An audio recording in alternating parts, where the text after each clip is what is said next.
Marcos Jiménez, muchas gracias, recibiéndonos en las mismísimas oficinas de Altea Emotions en la Gran Guadalajara. Gracias, no, hombre, gracias. El mago detrás de tantos eventos que han sacudido a Guadalajara ya a nivel mundial. Gracias. Pero de entrada te pregunto, Marcos, y además con la claridad que siempre hemos platicado tú y yo, ¿para qué? ¿Para qué existe un Calaverandia, un Navidalia, un G de Luz? ¿Para qué? ¿Cuál es el propósito? Fíjate que esa es una pregunta súper interesante y que nos deberíamos hacer todos en el mundo del emprendimiento. Siempre es el para qué es el correcto, desde dónde hacemos las cosas y para impactar en qué, ¿no? Nosotros lo que queremos es impactar en la sociedad, crear experiencias que trasciendan, experiencias que inspiren a las personas y al final que las conecten con sus emociones. Pasando por qué un Calaverandia, porque queremos enaltecer nuestras tradiciones y queremos inspirar al mundo a través de la riqueza de nuestra cultura mexicana. Navidalia.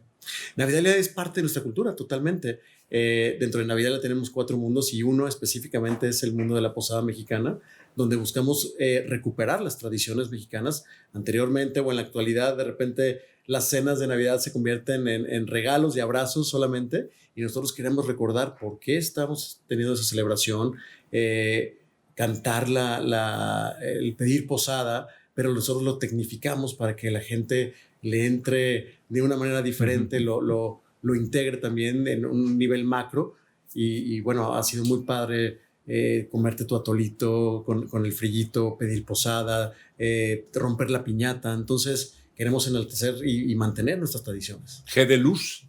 G de Luz es un festival padrísimo para nosotros. Fue el primer festival de la luz en Guadalajara y ahora se convirtió en el más grande de América Latina. Y está muy padre esa parte que esperábamos recibir 150,000 personas en la primera edición y recibimos 520,000. Fue una locura. Y lo que queríamos hacer es, los festivales en el mundo son muy diferentes a los de nosotros porque se hicieron en 1852 para develar una escultura de María en aquel tiempo. El padre de la iglesia les pidió poner una velita a cada una de las personas en sus balcones. Pues imagínate cómo se veía todo eso. Y después se fue tecnificando hasta que en el 91 entraron los proyectores de alta gama, donde ya se podía proyectar los edificios, hasta lo que es hoy, que es un festival de interactividad, de espectáculos. Y lo que hicimos nosotros fue tropicalizarlo a nuestro folclore mexicano y hacer el único festival temático de la cultura mexicana. A ver, cuando a mí me presentaron con Marcos Jiménez, pues ahí está, es el presidente, el creativo, el genio, el mago detrás de Altea y de todos estos eventos. Veo que padre, mucho gusto, encantado. No, hombre, gracias. Pero ¿qué hay antes en el antes? O sea, por ahí hay alguna información de que, por ejemplo, trabajaste en TV Azteca hace mucho tiempo, de que pues, por ahí fuiste mesero, por ahí fuiste totalmente albañil, ¿no? O sea, yo sé, la vida se compone de muchas cosas, ¿no? Pero ¿cómo eras tú antes de todo esto? O sea, ¿cómo empieza la aventura, la historia? Fíjate que desde chico no sabía hasta que me puse a introspectar ya a estas alturas de esta edad. Me puse a introspectar qué fue lo que realmente me movió desde chico a hacer parques temáticos. Yo inicié haciendo, con muchos oficios, como bien lo dices, mi papá es arquitecto y por lo tanto me llevaba a las obras desde chico para aprender realmente a trabajar. Estoy hablando de 9, 10 años. Y pues era ayudante, me ponía a mi ajuar de herramientas y más bien ayudaba a la parte de los eléctricos. Entonces fue mi primer contacto. O sea, no tocaba la mezcla, te tocaban las conexiones. Exactamente, las conexiones. Yo creo que desde ahí empecé a resolver problemas, situaciones eléctricas, mucho contacto con la iluminación. Después empecé a trabajar en distintos, vendía cosas como pastelitos de chocolate. En la natación yo nadé mucho tiempo de mi vida.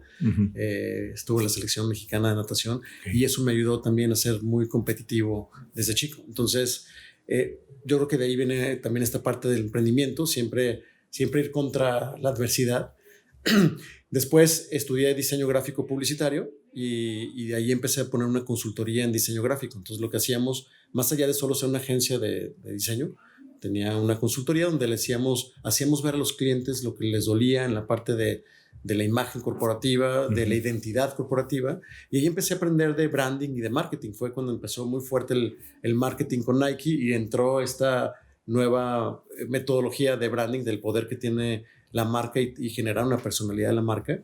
Y entonces ahí empecé a trabajar y esto fue en el 2000 cuando fundé Altea, y empezó con una consultoría de diseño gráfico y fue evolucionando porque los propios clientes nos iban pidiendo servicios que no hacíamos, pero que nosotros decíamos, bueno, pues nos inventamos cómo vemos la manera y empezamos a hacer, por ejemplo, diseño de stands para expos. Teníamos stands, el primer stand fue, me acuerdo, de 3x3, uno chiquitito, y acabamos haciendo uno de 2,700 metros cuadrados. ¿Aquí en Expo Guadalajara? Sí, en Expo Transporte para Volvo, con videomapping, conciertos. O sea, había muchísimas cosas, pero fue una evolución muy padre a través de los años, donde sin saberlo nosotros estábamos haciendo la estrategia del Océano Azul, que te dice que hay dos tipos de mercado. El mercado que se rige por precio, y entonces está todo ensangrentado porque los competidores se están mordiendo como tiburones.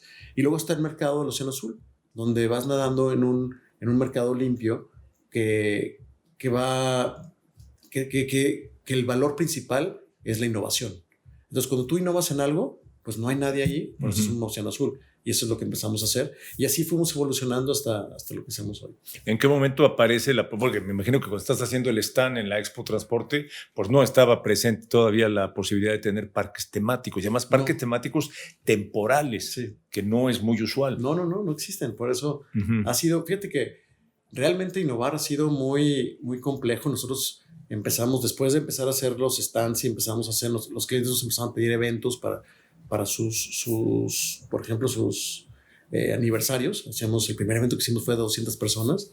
Y luego, a través de la suma de estos conocimientos que fuimos teniendo de diseño, de creatividad, de innovación, de arte, empezamos a tener ya un bagaje que entonces en cualquier lugar donde integrábamos todas estas especialidades, pues se convertía en algo diferente y el resultado era la innovación.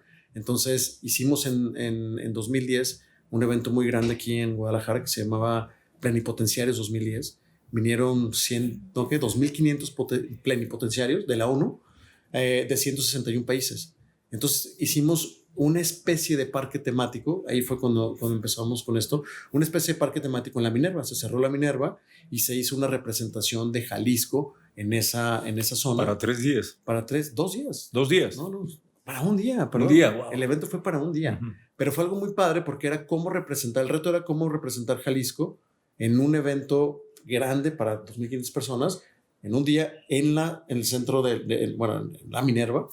Y lo que hicimos ahí fue hacer el primer videomapping que se hizo en Jalisco, el segundo en México. Fue eso en el 2010. Entonces, ahí empezamos a denotar esta parte de innovación porque investigamos cómo se hacían los videomappings en el mundo. Fui a masterclasses a Las Vegas para ver con qué tipo de servidores se hacía. Entonces, innovamos en esta parte de hacer algo macro, pero contando una historia. Ahí me empecé a dar cuenta de la importancia que es el storytelling en todo lo que hacemos. Es la base de todo, incluso. La tecnología es un medio, pero el storytelling es el que abarca todo. Entonces nos empezamos a centrar desde ahí en la experiencia del usuario. Bueno, tienes conocimiento de psicología, porque el storytelling va directo al subconsciente, de tecnología, por supuesto, de management. ¿Cómo aprendiste todo lo que sabes? ¿Dónde lo aprendiste, pues? Fíjate que ha sido la mayoría empíricamente. ¿Tú estudiaste? ¿Tienes alguna carrera? Sí, diseño gráfico publicitario, pero realmente toda la parte de management ha sido entre leyendo, entre coachings, entre experiencia, pero sobre todo coaching. Ha sido mucha mentoría que he buscado para fortalecer las áreas débiles, como la parte financiera en un inicio, y entonces poder equilibrar la parte creativa con la financiera ha sido todo, y la estratégica ha sido todo un reto. ¿Qué te dice el nombre de Walt Disney?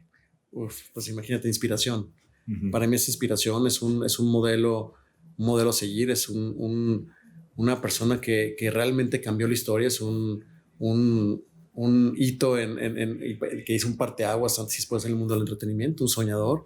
Es muchísimas cosas. Bueno, nosotros como metiches que somos muy tito de estudiar el proceso creativo de Walt Disney. Fascinante. O sea, cuando él empezó a dibujar el ratoncito, pues jamás tenía la idea de que iba a tener algún día un parque temático, ni siquiera en Anaheim, ¿no? Sí. Y después ya su proceso creativo ya era de las 3 fases, ¿no? La fase de dónde estoy, a dónde quiero llegar, ¿no? Que era soñar, y la más importante, cómo voy a llegar a soñar. ¿Cómo es tu proceso creativo?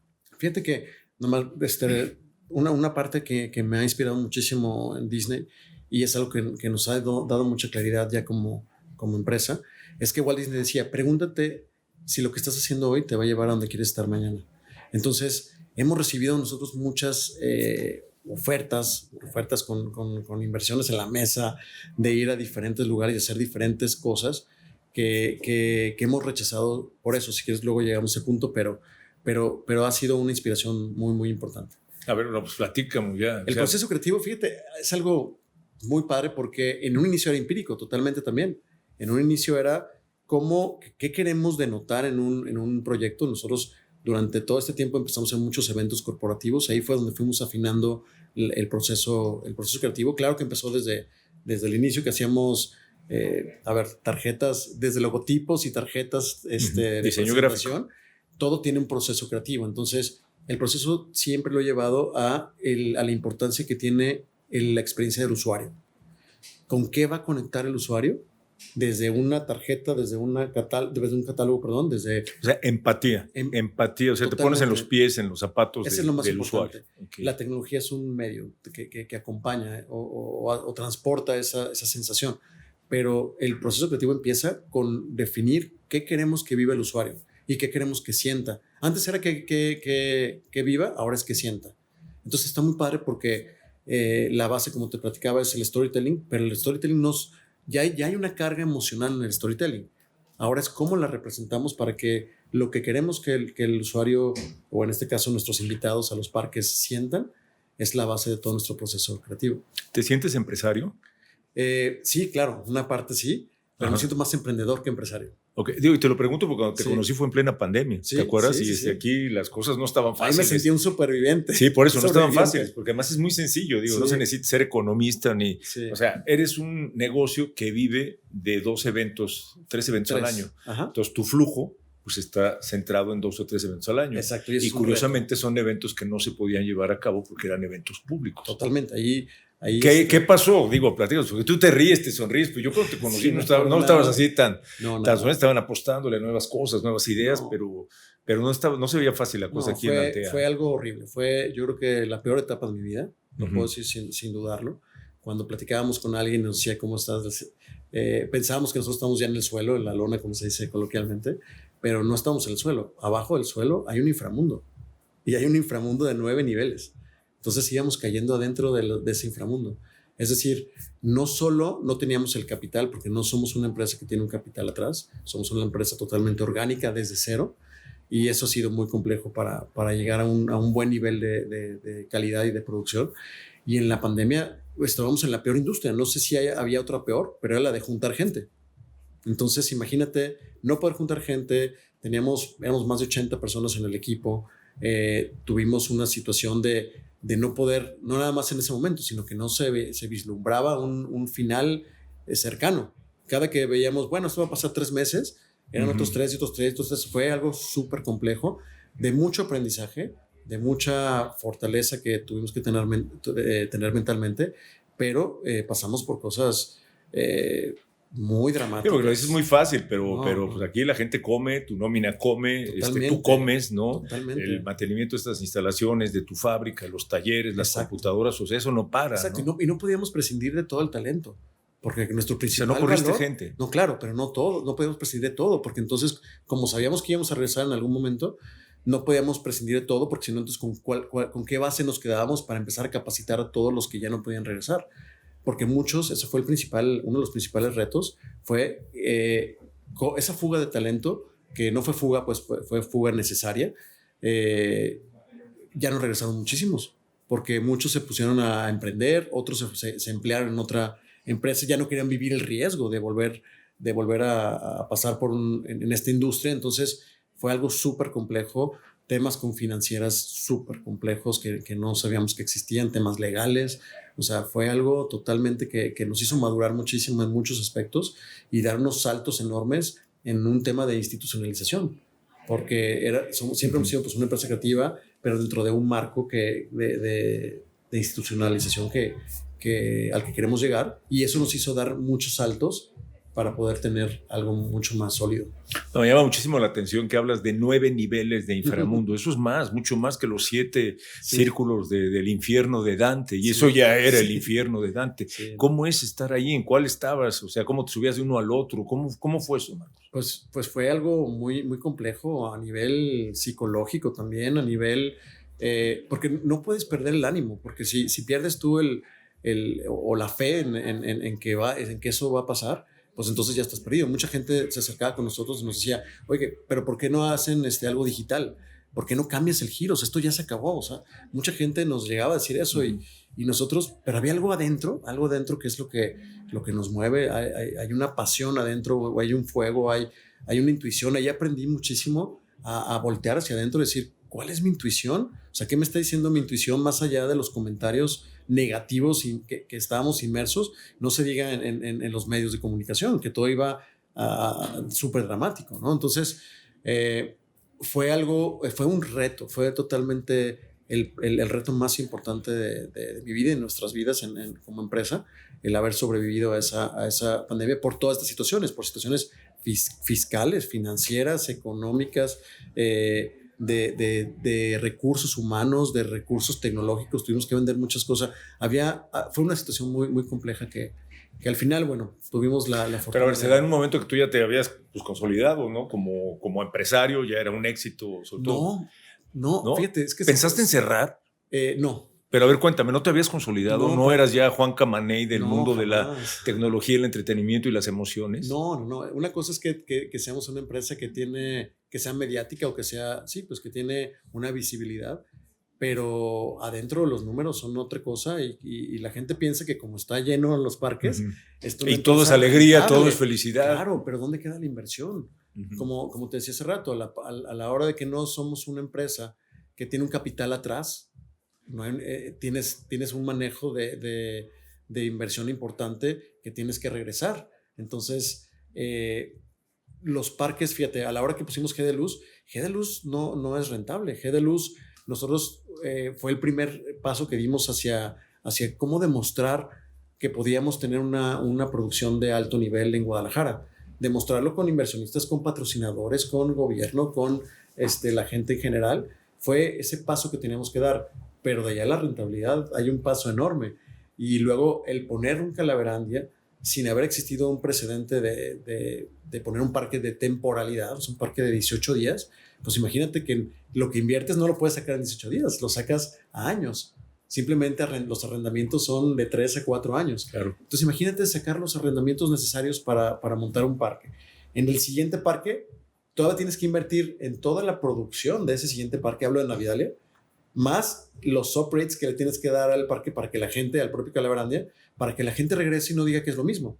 Entonces tiene que tener ciertas mejoras y cosas nuevas. Entonces el dinero que queda de uno tienes que invertirlo en las mejoras del propio, y si inviertes en uno nuevo, pues no nomás se te va lo que generaste en el primero, sino que tienes que invertir en otro, entonces tienes doble dígito para abajo.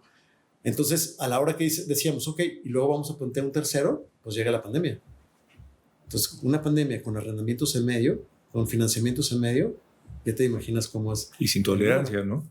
Cero. Oye, y también digo, esto es obligado, sin ser lo tuyo, pues el golpeteo político y te viste entre las patas de los caballos, man. Sí. Mira, ese fue un tema muy importante y un gran aprendizaje, porque a la hora de que nosotros no tenemos un espacio propio, pues nosotros dependemos de la renta de otros espacios. Hemos tenido la fortuna de contar con la renta de un parque que estaba abandonado y que en un inicio, aparte de la renta, lo rehabilitamos, que es el Ávila Camacho. Ávila Camacho estaba abandonado por la línea 3 y nosotros cuando llegamos están todas las plantas arriba y todo el concreto roto porque pues, no sé cuántas máquinas pasaron por allí. Entonces rehabilitamos un parque y conseguimos que nos lo rentaran en un momento donde no se utilizaba, en un horario donde no se utilizaba. Es un parque cerrado a partir de las 7 naturalmente. Entonces nosotros tuvimos esa fortuna, pero los medios no lo veían así. Algunos medios no lo veían así. Entonces este golpeteo de que cuando tú haces algo bien hecho, con un buen propósito, y luego te llega un golpeteo porque que no sabíamos que existía. Nosotros nunca estábamos en medio político ni mediático. Nosotros hacemos proyectos, veníamos que en el 17 fue cuando hicimos G de Luz, traíamos 17 años de hacer proyectos privados. Entonces nadie nos conocía. Éramos totalmente desconocidos porque vas con una empresa, haces un evento y se acabó. Cuando nos volvemos mediáticos, empieza este golpeteo que no sabíamos que íbamos a tener, pero al hacer las cosas desde un buen lugar y con un buen propósito, eso también te blinda. Entonces es lidiar con esos golpeteos, pero son fuertes, son muy fuertes, porque tú haces las cosas con un buen propósito, pero alguien lo ve siempre del otro lado, siempre va a haber alguien. Y lo vemos en X, anteriormente Twitter, todos los golpeteos de cualquier cosa que suceda, siempre hay 5 puntos de vista encontrados. Entonces, ¿cuál es el bueno? Entonces, nosotros lo único que nos queda, el aprendizaje que sacamos de todo este golpeteo político, que empezó con un tema mediático y luego se subió a la cancha política, que la cancha política no es la nuestra y no la entendemos y no la queremos entender. Nosotros estamos en un tema privado hacia la gente. Entonces, sí fue muy, muy duro, porque aparte fue saliendo de la pandemia y luego toparte con un golpeteo político, pues ha sido una adversidad constante que superar. A ver, ¿cuál dirías que ha sido el momento más glorioso hablando de alegría? O sea, ya que te encanta manejar las emociones, alegría, o sea, no así de la gloria, de que, no sé, el momento más alegre de toda esta carrera. Cuando ves materializadas las cosas que imaginas, ese es el primero. Cuando imaginamos un G de Luz o cuando imaginamos un Calaverandia, el proceso creativo, cuando vas integrando las cosas para lograr esta experiencia, pero la ves materializada, cuando ya abres ese primer día y ves que la gente lo disfruta y que tocas esas emociones, el ver cómo la gente se emociona, ese es nuestro momento climático en todos los proyectos que hacemos. ¿Y estás ahí? Sí, claro. Sí. O sea, estás viendo las cosas. Yo, Tania, mi socia y yo, vamos todos los días al parque y la gente nos dice, oye, pero no tendrás que estar ahí. No tendríamos que estar. Pero vamos todos los días a hacer recorridos de user experience, de ver cómo podemos mejorar la experiencia, de analizar si la gente, porque cada experiencia te genera una emoción. Y nosotros lo que nos basamos es si la gente que está viviendo esa emoción está conectada con la emoción que queríamos que viviera. Entonces, ese es nuestro principal core. El más triste, el momento más triste, ya sea de la carrera, del proceso, del estar aquí. Fíjate que, híjole, uno muy triste fue cuando nuestro coach, Alberto, que en paz descanse, que fue el que nos guió nos dio este subidón de nivel, habló de nivel corporativo, cuando nos explicaba qué era un gobierno corporativo, cuáles eran las mejores prácticas que teníamos que tener, los planes ¿cómo se llama? Los business plan. Cuando nos empezó a dar estas herramientas que en este camino hacia la profesionalización, nos decía él, por ejemplo, que algo que me acuerdo muchísimo, nos decía, ¿cuántos años tienes? Entonces, en ese entonces yo le decía, no, pues tengo 40, ¿no? 41. Y me decía, no tienes 41. ¿Cuántos tienes? Y así, en uno de los coaches le preguntaba, no, pues yo 37, yo 25. No tienes eso. Tú tienes 38 años. Tú tienes tanto. Él contaba los días, cuando te decía cuántos años tienes, es cuántos años tienes por delante, o sea, cuántos te quedan. Entonces, eso me influyó mucho en lo personal, porque él decía que él tenía 28 por ahí, él tenía 75 años, pues tenía 11 días. O sea, después de que nos dijo eso, a los 11 días murió. Entonces fue un golpe durísimo. ¿Cómo murió? Perdón. Le dio, se fue al hospital, tenía algo en el páncreas, en el riñón, no me acuerdo exactamente, pero no salió ya del hospital. Todo el hospital nos mandaba mensajes de que, oye, nos vemos la próxima semana. Él estaba muy emocionado. Él fue el primero que creyó en nosotros como personas y como emprendedores que esto iba a funcionar, porque teníamos muchas negativas afuera. Todo indicaba que poner un parque de temporalidad no era viable ni factible, económicamente hablando. Entonces, él siempre creyó en nosotros y nunca pudo. Él estuvo en Calaverandia, pero en el altar de muertos con su foto. Entonces fue un momento muy, muy triste. 11 días. Wow, 11 días. ¿Qué sigue? Híjole, ¿qué sigue, Marcos? ¿Qué sigue? Está fuerte. No, es fuerte, es muy fuerte, muy fuerte. O sea, además imaginarlo ya, pues sí estuvo en Calaverandia. Sí. Pero en el altar de muertos. Así es. Jaime Reyes es otro que acaba de estar en el altar. Don Jaime, mis respetos. Jaime, y paso con nosotros, iba a cada parque y pues de un parque a otro, fuimos con su familia a que lo invitara, a que lo pusieran en el altar. Entonces han sido momentos muy emotivos y pero bueno, eso es lo que ha pasado. Y esa es parte también de Calaverandia, es tocar esas emociones, sobre todo de la celebración, verla desde un punto de vista muy respetuoso. Claro que es divertido, pero también trae esta parte, esta carga nostálgica con un toque sutil de melancolía, porque de eso trata el Día de Muertos. Entonces, eso ha sido lo que nos ha hecho que toquemos esas fibras, esas emociones. Al final nosotros lo que hacemos es que la gente se conecte con sus emociones. ¿Qué sigue, Marcos? Híjole, hay varios proyectos en puerta. Estamos trabajando principalmente hacia la permanencia. Queremos... O sea, un parque temático permanente. ¿Es posible? Es posible. Bueno, todo es posible, ¿no? Todo es posible, lleva mucha complejidad, muchísima complejidad, pero es posible. Es posible, en algún momento vamos hacia allá. Vamos también hacia la internacionalización. Tenemos propuestas ya formales para llevar unas experiencias de nuestros parques a Estados Unidos y Europa. Entonces, estamos trabajando en esas partes y estamos creando nuevas experiencias que la pandemia nos sirvió también para crear nuevos parques, para crear nuevos festivales que no los hemos lanzado porque están ahí afinándose. Después de la pandemia tuvimos la fortuna que en 2021 salimos no solo aquí en Navidalia con ese parque, sino en México también.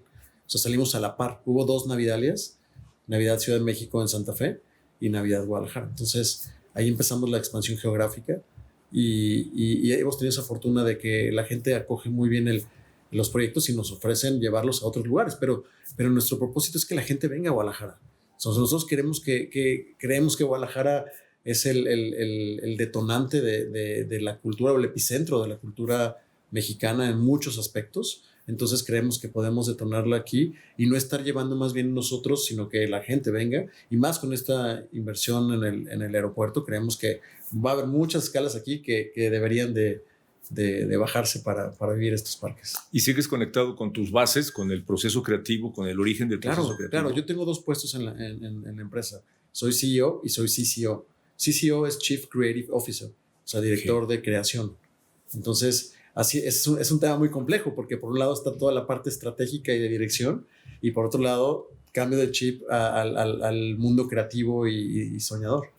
Pero la parte creativa también se tiene que aterrizar y se tiene que implementar con presupuestos asignados y no te puedes pasar con eso. Entonces es muy padre estar jugando entre lo creativo y lo estratégico. ¿Algo más? Pues no, agradecerte a ti y a tu equipo. Muchas gracias por venir a platicar, por interesarse por mexicanos que estamos haciendo cosas de un nivel importante en relación a lo que estábamos acostumbrados. Hay muchas anécdotas aquí, te quiero platicar una rápida. Uh-huh. Un día llegó una señora muy enojada al módulo de información a reclamarnos que por qué habíamos empezado el show puntuales, que porque el show empezó a las 8 si somos mexicanos. Imagínate, entonces, decía señora, es que eso solo pasa en Alemania. No, señora, aquí queremos cambiar la cultura a cultura de primer mundo. Entonces, eso es lo que estamos queriendo hacer y para allá vamos. Marcos, Pablo, muchísimas gracias, mucho éxito y que esto siga fluyendo. Gracias por el apoyo en difundirlo. No, gracias por la hospitalidad. Muchísimas gracias, Marcos Jiménez, el hombre detrás de Navidalia, de Calaverandia, de GDL Luz y de lo que viene. Muchas gracias. Gracias.